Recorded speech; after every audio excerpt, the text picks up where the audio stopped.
Donc, je m'appelle Dr Sarah Hartley, je suis directrice médicale du réseau Morphée et praticienne hospitalière à l'hôpital de Garches. J'ai présenté aujourd'hui les études de Morphée sur le sommeil des adolescents, à la fois de notre produit éducatif chez les jeunes, collèges et lycées, et de notre questionnaire de sommeil. Globalement, on trouve une diminution de durée de sommeil chez ces adolescents, plus un décalage des horaires, c'est pas un scoop, mais 49% de nos patients sont quand même en jet lag. Et il y a clairement une relation entre cela et les troubles dépressifs chez les jeunes, avec un impact direct de la durée de sommeil et de la régularité de sommeil.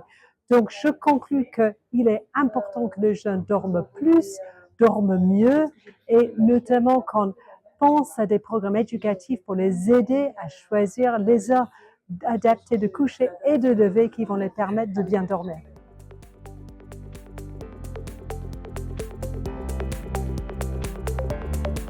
J'ai pu présenter donc ce matin les résultats de l'étude 10 Robin qui portait sur une cohorte de patients avec séquence de Pierre Robin isolés et associés, des enfants issus du centre de Lyon et puis des enfants issus du centre de Necker. De Lyon, ils venaient finalement de toute la grande région Auvergne-Rhône-Alpes. Ce protocole avait pour objectif de mettre en avant l'implication de la dysfonction du tronc cérébral dans la séquence de Pierre Robin. Est-ce qu'elle est présente ou est-ce qu'elle est absente? Et pour ce faire, on a comparé des enfants avec obstruction des voies aériennes sans atteinte du tronc cérébral, donc globalement des enfants avec laryngomalacie, et des enfants avec séquence de Pierre Robin, et on les a évalués sur différents plans pour pouvoir apporter des arguments pour la dysautonomie. Donc avec une polysomnographie pour aller voir la macro et la micro-architecture du sommeil, puis les apnées centrales, ensuite avec un Holter ECG pour aller évaluer le système nerveux autonome, en pH-métrie, impédance-métrie pour aller voir les spécificités du reflux gastro-œsophagien, et en succimétrie pour voir le profil de succion-déglutition de ces patients. Ils sont venus à 2 reprises, en visite 1 entre 0 et 2 mois, puis entre 6 et 10 mois, et on a pu observer comme résultat l'absence de différence concernant le sommeil en macro ou en micro-architecture entre les Robins et les OVA. Concernant la pH-métrie et impédance-métrie, on a pu observer que les Robins avaient un reflux basique plus important que les patients obstructifs simples. Concernant le Holter ECG, donc avec l'analyse très fine et poussée du système nerveux autonome, nous n'avons pas mis en évidence de critères en faveur d'une dysautonomie. Le système sympathique était normal, fonctionnel, et le système parasympathique également était normal et fonctionnel. Donc cette étude a permis de répondre à la question de la dysautonomie du tronc cérébral chez les Robins. Elle n'est pas présente. Ensuite, on a regardé, grâce à cette étude de cohorte, différents autres éléments, soit sur les outils diagnostiques dans cette population ou sur la position ventrale. Et on a pu mettre en évidence que l'index de désaturation 3% était associé à un OAHI supérieur à 10 par heure, donc un élément supplémentaire pour aller trier nos patients avec un risque d'apnée obstructif sévère du sommeil, que la polysomnographie avait un impact majeur à 2 mois de vie sur le choix du traitement, parmi des options thérapeutiques nombreuses que sont la position ventrale, la pression positive continue, le tube nasopharyngé ou la plaque de Tübingen. Donc, nous retiendrons de cette présentation les messages clés suivants: que les Robins n'ont pas de dysautonomie, qu'il n'y a donc pas de place au Holter ECG dans leur prise en charge néonatale.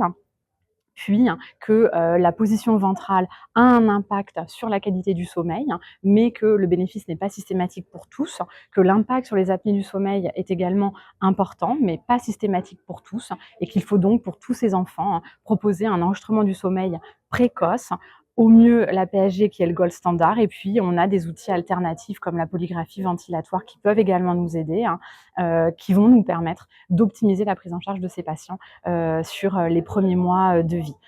J'insiste sur le fait qu'un retour à domicile doit être sécurisé s'il rentre sur le ventre avec l'usage d'un saturomètre nocturne. Voilà, je vous remercie. Bonjour, je suis donc Michel Le Sandreux, pédopsychiatre à l'hôpital Robert Debré. On a présenté cet après-midi avec le professeur Biulac des éléments sur le sommeil de l'enfant d'âge scolaire et en particulier les liens entre stress, anxiété et sommeil. On a montré que ces liens étaient très ténus, c'est-à-dire qu'ils pouvaient s'influencer les uns les autres. On a présenté un cas clinique qui est d'une évidence importante parce qu'il peut toucher tous les cliniciens, d'un enfant qui développe une anxiété de séparation très importante, qui oblige ses parents à l'endormir, à dormir avec lui alors qu'il est âgé de 10 ans, et qui met en place des attitudes qui sont inadaptées pour produire chez l'enfant un sommeil de bonne qualité. On a montré que des liens entre stress, anxiété et mauvais sommeil pouvaient aussi conduire à de la dépression.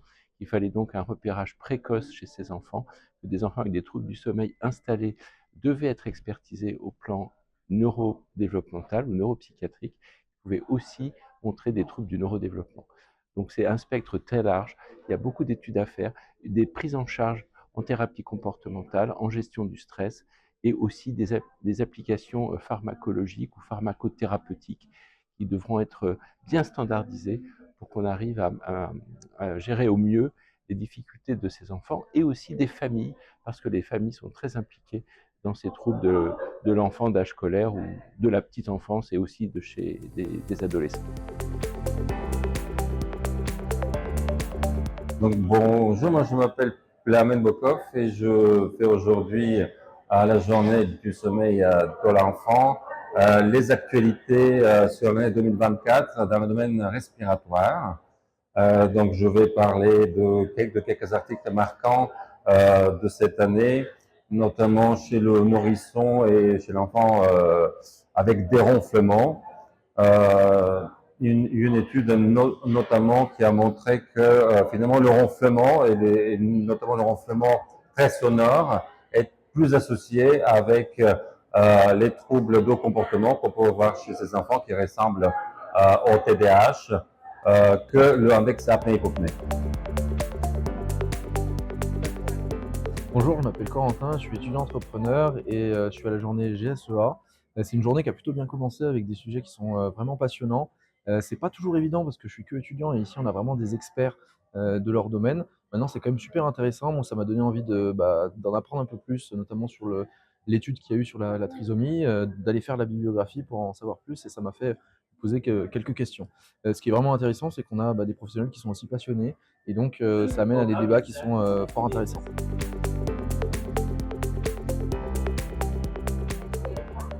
Pour moi, c'est une très belle journée parce que c'est une journée riche en enseignements scientifiques concernant le sommeil.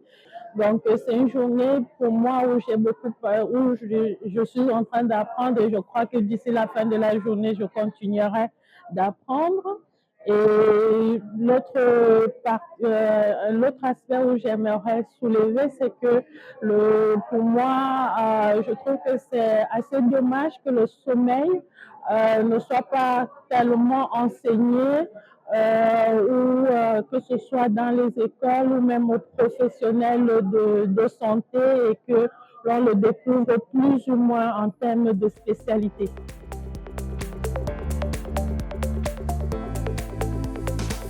Donc, troisième journée du sommeil de l'enfant, cette année à Paris. Alors, comme toujours, ces journées, c'est un peu multifacette. Ce matin, c'est très respiratoire, génétique. Et puis, cet après-midi, c'est plus psychiatrie et pédopsychiatrie et également les actualités. Je crois que on a réussi vraiment. C'est un peu un exemple de la multidisciplinarité du sommeil de l'enfant. Combien on doit être plusieurs à rencontrer ses parents, les enfants et avoir des évaluations multidisciplinaires avec chacun nos particularités et ce temps, bien sûr, de coordination, de synthèse. Et donc, il nous tarde déjà la 4e journée en teasing, probablement à Lyon.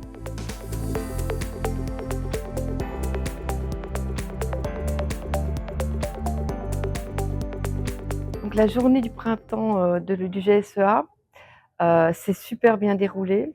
On a eu des présentations extrêmement pointues sur des thématiques un peu spécifiques, mais vraiment intéressantes. Et puis, on a eu aussi des sujets qui sont contemporains comme le stress, l'anxiété, la dépression et leur influence à tout moment de la vie pédiatrique.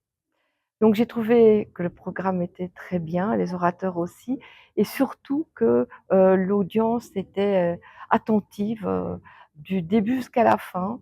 Je pense que le tempo a été respecté. Donc je suis très contente en tant qu'organisatrice avec les autres membres du bureau et on vous attend et on attend tous les autres participants au prochain congrès à Lyon pour la 4e journée du printemps.